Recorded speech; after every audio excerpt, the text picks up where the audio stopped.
When you said Cosmic Crisp, it reminded me of when that first variety first came out. I received I will call it an aggressive PR pitch to get someone on my podcast to talk about Cosmic Crisp. They must have invested high six figures, perhaps seven figures into the PR campaign for Cosmic Crisp.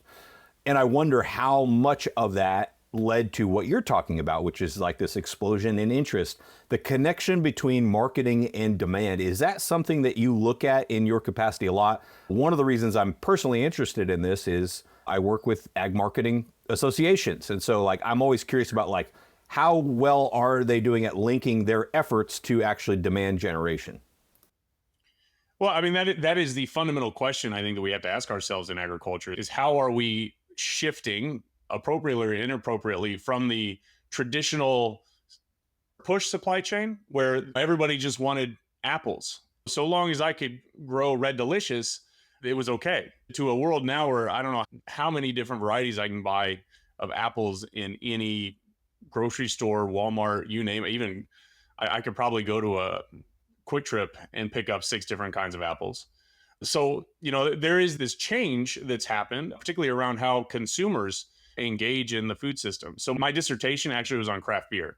In that craft beer study, what we were really interested in is partly beer, but partly what this explosion in the number of beer options could tell us about agricultural marketing more broadly. The average grocery store in 1975 had about 8,000 unique SKUs. The average grocery store now has more than 45,000 unique SKUs. The correlation here between beer is that there were less than 100 breweries in the United States in 1980. Now there are something like 10,000 breweries, each of which making 12, 15 different beers. The underbelly, though, is that there is still severe consolidation in the beer industry. But the U.S. consumer typically doesn't recognize that consolidation and mostly just sees an explosion in the number of brands. I say that to put it in the context of agricultural marketing having a much more difficult job now than when a lot of these generic advertising campaigns might have started in the 80s, because we are just competing at this much deeper level, psychologically even. So what do we make of all that? I mean, because I think I put it up there with some tropes that we'll often hear, like consumers want to know where their food comes from, or consumers want choice, or kind of the picture you just painted with the craft beer, like used to be like Budweiser, Coors, or Miller. Which guy are you? Right now it's like all these other options. I guess in the context of the podcast, future of agriculture, what conclusions can we draw from all that? Okay, so my job market paper, when I just finished my PhD, the first thing that I ever published out of that dissertation was on choice overload. So this option that there are all of these options out there. In the choice overload literature, generally speaking, economists believe that more choices are better because it increases the chance that you find something that actually fits you. Now, anybody that's ever picked a movie on Netflix can tell you that usually isn't how it works, right? You spend more time looking for the Netflix movie than actually watching it. So what I wanted to do was find a market where I could, in fact, identify this choice overload problem.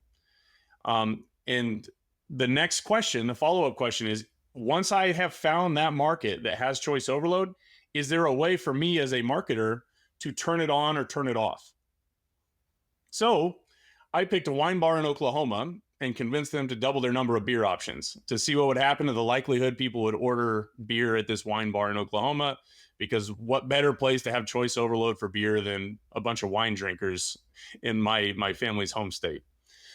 So we did it. We doubled the beers and we decreased the chances somebody would choose that beer. So we actually decreased sales by increasing the number of options. So choice overload, yep, it existed there.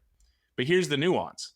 As soon as I added some type of nudge, we'll call it, I could eliminate the choice overload problem. So if I highlighted a special, just literally just bolded the letters, I could turn it off. My favorite was I could put on beer advocate scores. So I could just emphasize the score, the ranking from 1 to 100 of a beer, and I could eliminate the choice overload problem. So this goes back to why you were bombarded by Cosmic Crisp requests. In essence, they're looking to you to be the third-party verification to the thing that they just developed. And so I think that it, to me, it just really emphasizes the importance of trust for the intermediaries between the industry and between the consumer.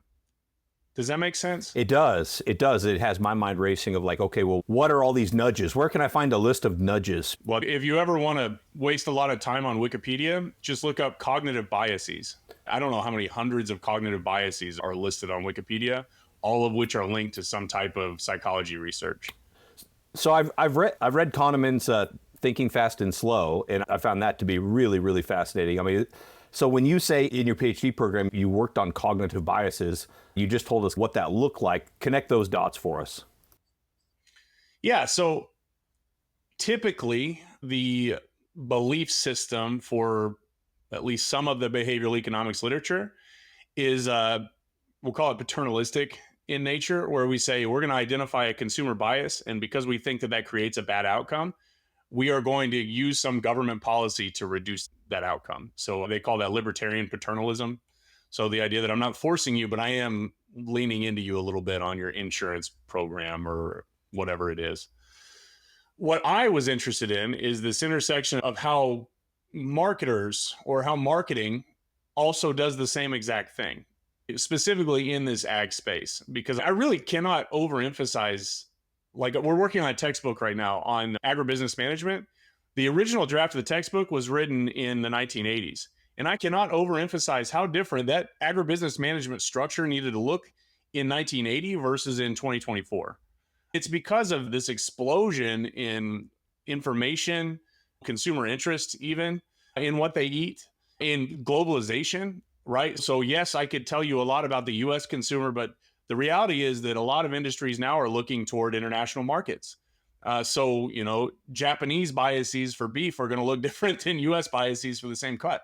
And so these are the things that you have to, as a manager or somebody involved in a decision-making process in agriculture, you need to be engaging in that strategically.